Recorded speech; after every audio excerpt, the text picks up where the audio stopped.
আসন্ন বিহারের বিধানসভা নির্বাচন। বিহারে 243 আসনে সেখানে দু দফায় ভোট গ্রহণ প্রক্রিয়া চলবে 6 তারিখ এবং 11 তারিখ, এবং আজ দ্বিতীয় দফার মনোনয়নের শেষ দিন।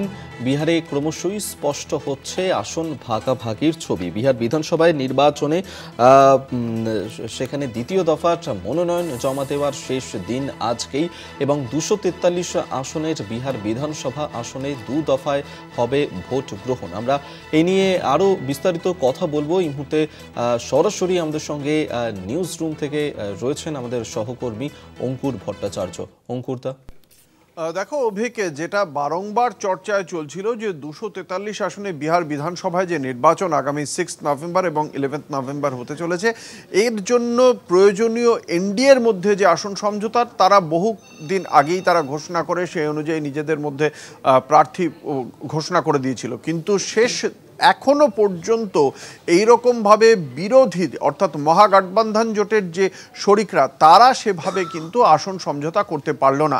এককভাবে প্রথম দফায় আসন ঘোষণা করেছিল আরজেডি কিছুটা, তারপরে 48 আসনে কংগ্রেস তাদের নাম ঘোষণা করে, তারপরে দফায় দফায় এখনো পর্যন্ত কংগ্রেস 60টি আসনে তাদের প্রার্থী দেওয়ার কথা ঘোষণা করেছে।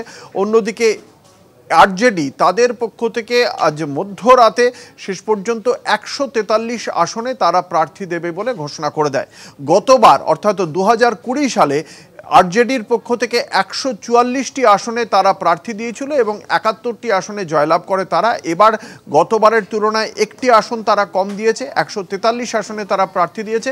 প্রথম থেকেই কংগ্রেসের সঙ্গে তাদের এই বিষয়ে একটা আসন সমঝোতা নিয়ে সমস্যা চলছিল, যেখানে কংগ্রেসের দাবি ছিল প্রায় 70 আসন, যে 70 আসনে তারা প্রার্থী দিতে চাইছিল। যদিও 2020-তে তারা এই প্রার্থী দিলেও শেষ পর্যন্ত তারা 17টি আসনে জয়লাভ করে।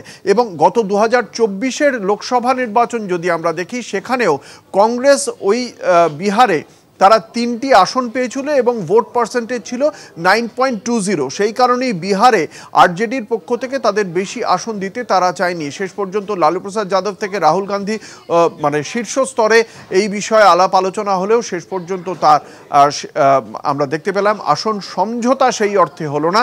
143 আসনে প্রার্থীদের নাম ঘোষণা করে দিল আরজেডি। গতকাল রাত পর্যন্ত আমরা দেখেছিলাম যেভাবে মহাগঠবন্ধনের জোট শরিকরা তাদের প্রার্থীদের নাম ঘোষণা করেছে, তাতে অন্তত 7টি আসনে, প্রথম দফার 7টি আসনে বন্ধুত্বপূর্ণ লড়াই হচ্ছিল। আজকে 143টি আসনের নাম ঘোষণা করে দেওয়ার পর সেই সংখ্যাটা আরও বাড়বে বলেই মনে করা হচ্ছে। আমরা খতিয়ে দেখব অবশ্যই দুটি লিস্ট, এবং সেখান থেকে এই বন্ধুত্বপূর্ণ প্রতিদ্বন্দ্বিতা যদি মহাগঠবন্ধনের শরিকদের মধ্যেই হয়, তাহলে তা খুব স্বাভাবিকভাবেই ফায়দা দিয়ে দেবে এনডিএর শরিকদের। তারা সেখানে সেই কেন্দ্রে যে প্রার্থীকে দাঁড় করিয়েছে, খুব স্বাভাবিকভাবেই যে প্রসঙ্গটা বারংবার বলা হচ্ছিল মমতা বন্দ্যোপাধ্যায়ের পক্ষ থেকে ইন্ডিয়া ব্লক গঠনের সময়, সেই সময় তিনি বলেছিলেন প্রত্যেকটি রাজ্যে এটা মাথায় রাখতে হবে যে বিজেপিকে যদি সরাতে হয় বা তাদের শরিকদের যদি সরাতে হয়, তাহলে একের বিরুদ্ধে এক ফর্মুলা আনতে হবে।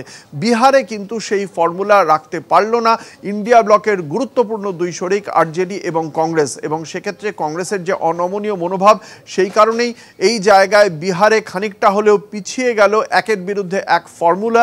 এখানে নিজেদের শরিকদের মধ্যেই এখানে একাধিক আসনে প্রথম দফায় এই মুহূর্তে তো দেখতেই পাওয়া যাচ্ছে 7টি আসনে লড়াই করছে এই ইন্ডিয়া জোটের শরিকরা। বাকিটা আমাদের আরও দেখতে হবে। আপাতত 143 আসনে প্রার্থীদের নাম ঘোষণা করলো রাষ্ট্রীয় জনতা দল। অভিক, একেবারে আপাতত ধন্যবাদ জানাবো। নিউজ রুম থেকে এতক্ষণ সরাসরি সঙ্গে ছিলেন আমাদের সহকর্মী অঙ্কুর ভট্টাচার্য।